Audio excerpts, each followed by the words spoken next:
सुप्रभात प्रिय विद्यार्थियों, कक्षा 6 हिंदी विषय में आप सभी का स्वागत है। बेटा, हमने हमारी व्याकरण पुस्तक कोपल का पाठ 11 अव्यय पढ़ लिया है और उसको समझ भी लिया है, और आज हम इसका पुस्तक अभ्यास करेंगे, माने बुक एक्सरसाइज। इस पाठ में हमने पढ़ा कि जो शब्द जिन पर लिंग, वचन, काल, कारक और आदि का प्रभाव न पड़ने के कारण उनका रूप परिवर्तित नहीं होता है, चेंज नहीं आता है, बदलता नहीं है, वे अव्यय अथवा अविकारी शब्द कहलाते हैं।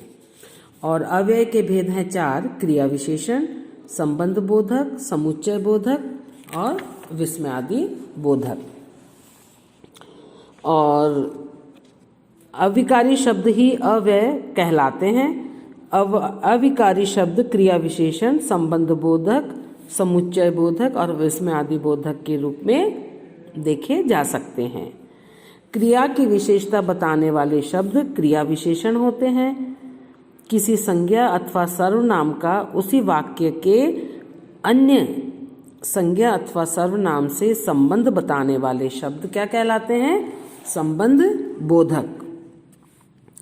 दो शब्दों, उपवाक्यों अथवा वाक्यों को जोड़ने वाले शब्द समुच्चय बोधक कहलाते हैं।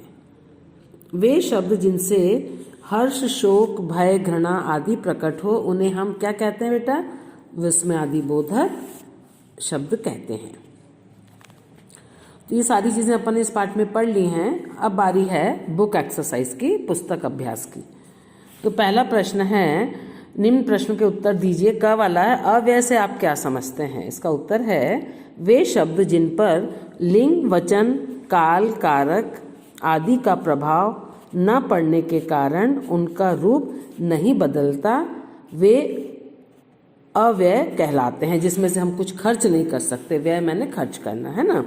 ख प्रश्न है, क्रिया विशेषण की परिभाषा लिखकर उदाहरण दीजिए।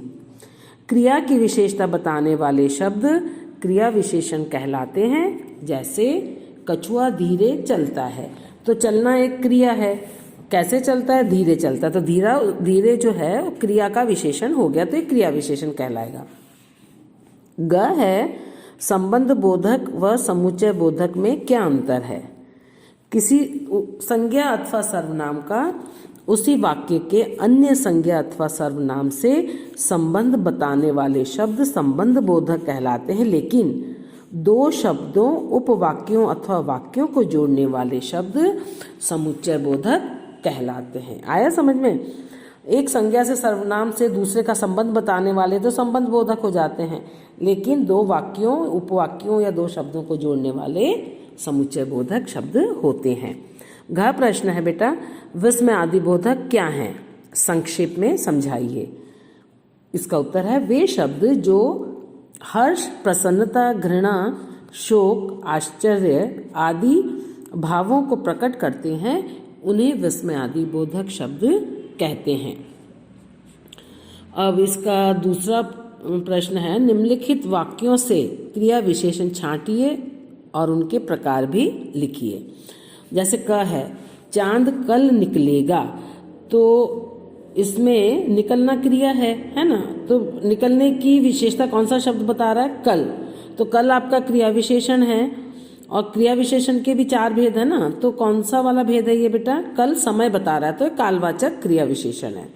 ख वाला है, माँ बहुत खुश है, तो बहुत आपका क्रिया विशेषण हो जाएगा। और बहुत क्या बता रहा? परिमाण बता रहा, उसकी क्वांटिटी, तो परिमाणवाचक विशेषण हो जाएगा। ग है, वह तुम्हारे सामने गया। सामने माने जगह बता रहा है ना, तो वो स्थानवाचक क्रिया विशेषण हो जाएगा। और घ, कहाँ कहाँ घूमना चाहते हो, कहाँ कहाँ आपका स्थानवाचक क्रिया विशेषण।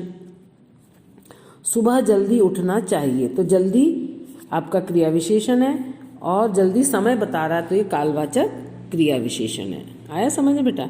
ये सारी चीजें हमारी हो गई हैं।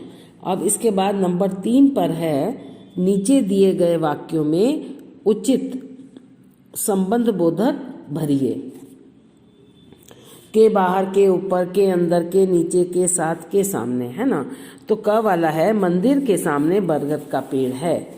और घ है, घर के अंदर गाय मत बांधिए। ग है रवि के साथ रंजना भी पार्क में थी। मेज के नीचे चूहा था, बिल्ली मेज के ऊपर थी, कुएं के बाहर सांप था। अब इसके बाद है निम्न वाक्यों में उपयुक्त विस्मयादि बोधक का प्रयोग करके वाक्य पुनः लिखिए। कितनी दुर्गंध है, तो हम इसमें कौन सा विस्मयादि बोधक लगाएंगे? छी, कितनी दुर्गंध है। बहुत ठंड है, उफ बहुत ठंड है। कितना सुंदर चित्र, वाह कितना सुंदर चित्र है। सुंदर फूल खिले हैं, आहा सुंदर फूल खिले हैं। मैं गिरी, ओह मैं गिरी, है ना। ये हमारा हो गया पूरा। अब नंबर 5 पर है समुच्चय बोधक शब्दों का प्रयोग कर पुनः वाक्य बनाइए। रचना कक्षा 7 में पढ़ती है, मीरा कक्षा 7 में पढ़ती है। तो हम क्या करेंगे बेटा? रचना और मीरा कक्षा 7 में पढ़ती हैं। तुम मेरे साथ चलोगे यात्रा अच्छी रहेगी, तुम मेरे साथ चलोगे तो यात्रा अच्छी रहेगी। वह भूखा था, उसने चोरी नहीं की। वह भूखा था लेकिन उसने चोरी नहीं की। तुम हार चुके हो, तुम मुस्कुरा रहे हो। तुम हार चुके हो फिर भी मुस्कुरा रहे हो।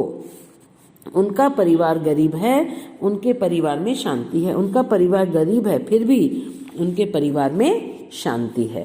तो ये चीजें हो गई हमारी बेटा। नंबर 6 पर है, ये जो वर्ग पहेली है इसमें से हमें समुच्चय बोधक छांट करके लिखने हैं। तो एक तो बनता है हमारा किंतु, परंतु, लेकिन, तथा, अन्यथा, है ना। अब नंबर 7 पर है निम्न अव्यय शब्दों से एक एक वाक्य बनाइए। बहुत, वह बहुत सुंदर है, मगर वह मेरे साथ था मगर दूर था। के साथ, मैं भाई के साथ जाऊंगी। हाय हाय मैं गिरी, वाह वाह क्या बात है ना। अब है बेटा नंबर 8, सही विकल्प चुनकर उत्तर लिखिए। क वाला है अव्यय शब्दों को कहा जाता है विकारी, अविकारी, रूढ़ शब्द, तत्सम शब्द। अविकारी पे टिक करेंगे। नंबर 2 पर ख है जिन शब्दों में लिंग वचन काल के आधार पर विकार उत्पन्न नहीं होता वे होते हैं अव्यय। नंबर 2 पर टिक करेंगे। ग वाला है अव्यय के भेद हैं 4, 6, 8, 2। तो 4 पर आप टिक करेंगे बेटा। घ है क्रिया की विशेषता बताने वाले शब्द कहलाते हैं विशेषण, प्रविशेषण, क्रिया विशेषण, विशेष्य। तो क्रिया विशेषण है ना। नंबर 3 पर आप टिक करेंगे। अंग है क्रिया विशेषण के भेद हैं 2, 4, 5, 8। तो 4 पे नंबर 2 पर आप टिक करेंगे। च है संबंध बोधक शब्द बताते हैं संज्ञा, लास्ट वाला चौथा वाला सही है। संज्ञा सर्वनाम का संज्ञा सर्वनाम से संबंध। अब 6 वाला है समुच्चय बोधक शब्द है कौन सा है? के ऊपर, किंतु, बहुत, धीरे। किंतु आपका समुच्चय बोधक है, 2 वाक्यों को जोड़ता है ना। और ज वाला है विस्मयादि बोधक शब्द है फिर भी, लेकिन, आहा, मगर। आहा आपका विस्मयादि बोधक शब्द है ना बेटा। आज की कक्षा हमारी यहीं समाप्त होती है और ये पाठ हमारा पूरा हो गया। आपका गृह कार्य यही है, इस पुस्तक अभ्यास को आप बहुत अच्छे तरीके से याद करेंगे और अपनी बुक में लिखेंगे। यही आपका गृह कार्य है। धन्यवाद।